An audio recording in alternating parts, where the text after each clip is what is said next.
Marie.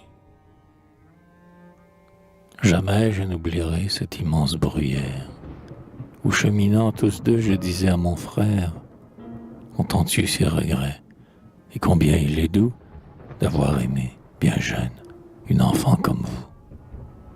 Sur les monts, dans les prés, quand tout fleurit en baume, ou dans l'église obscure, en récitant le psaume, en face sur son banc de se voir chaque jour, le cœur plein à la fois de piété, d'amour, les signes, les regards tout chargés de mollesse, mille pensées troublantes qu'il faut dire à confesse, les projets d'être sage, et, dès le lendemain, un baiser qu'on se prend ou qu'on donne en chemin.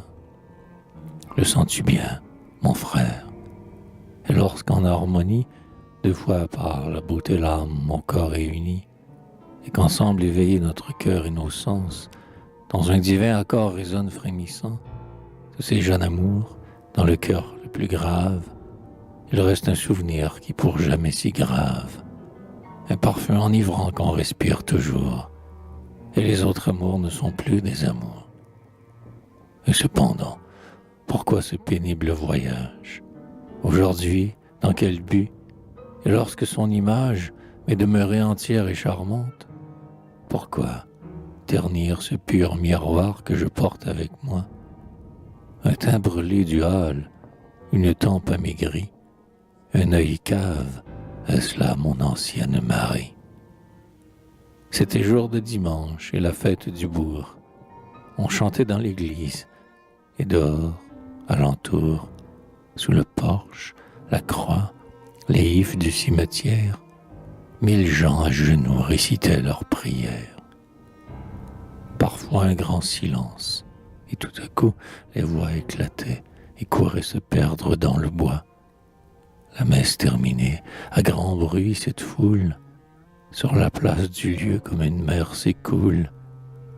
Alors appel joyeux, et rire et gai refrain, les voix des bateleurs et des marchands forains, le sonneur sur le mur proclamant s'écrier, à ces bons mots sans nombre éclat, folle huée, lui, d'un air goguenard, pressait les acheteurs, et pour un blé si beau gourmandait leur lenteur.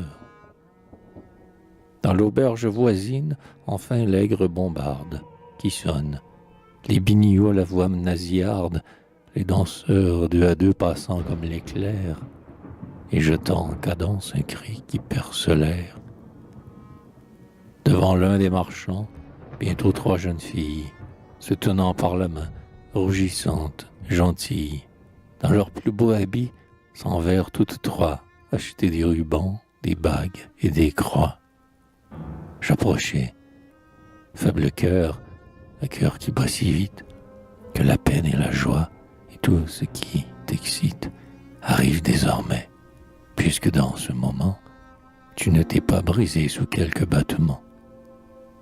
Marie, ah, c'était elle, élégante, parée de ses 2 sœurs enfants, sœurs prudentes, entourées, belle comme un fruit mûr entre 2 jeunes fleurs.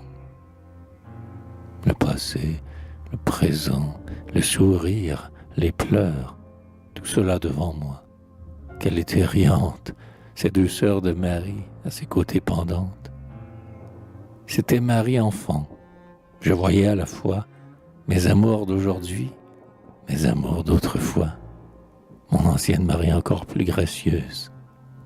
Encore son joli cou, sa peau brune et soyeuse, légère sur ses pieds, encore ses yeux si doux, tandis qu'elle sourit regardant en dessous, et puis, devant ses sœurs à la voix trop légère, l'air calme d'une épouse et d'une jeune mère.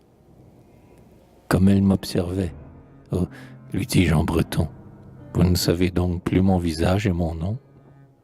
Maï, regardez-moi bien, car, pour moi, jeune belle, vos traits et votre nom, Maï, je me les rappelle. De chez vous, bien des fois, je faisais le chemin. Mon Dieu, c'est lui, dit-elle en me prenant la main. Et nous pleurions. Bientôt, j'eus appris son histoire. Un mari, des enfants. C'était tout. Comment croire ce triste roman qu'ensuite je contais, ma mère et mon pays, que j'avais tout quitté, que dans Paris, si loin, rêvant de sa chaumière, je pensais à Marie, elle, pauvre fermière, que ce jour même au bourg j'étais en son honneur, et que de son mari j'enviais le bonheur. Imagination, caprice, fou délire, qui glissait sans l'atteindre ou la faisait sourire. Il fallut se quitter. Alors aux deux enfants, j'ajoutai des velours, des croix, de beaux rubans, et pour toutes les trois une bague de cuivre, qui, bénite à Quimper, de tout mal vous délivre. Et moi-même à leur cou, je suspendis les croix, et, tremblant, je passai les bagues à leurs doigts. Les deux petites sœurs riaient.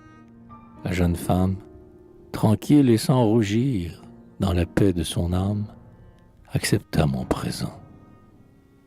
Ce modeste trésor, aux yeux de son époux, elle le porte encore. L'époux est sans soupçon, la femme sans mystère. L'un n'a rien à savoir, l'autre n'a rien à taire.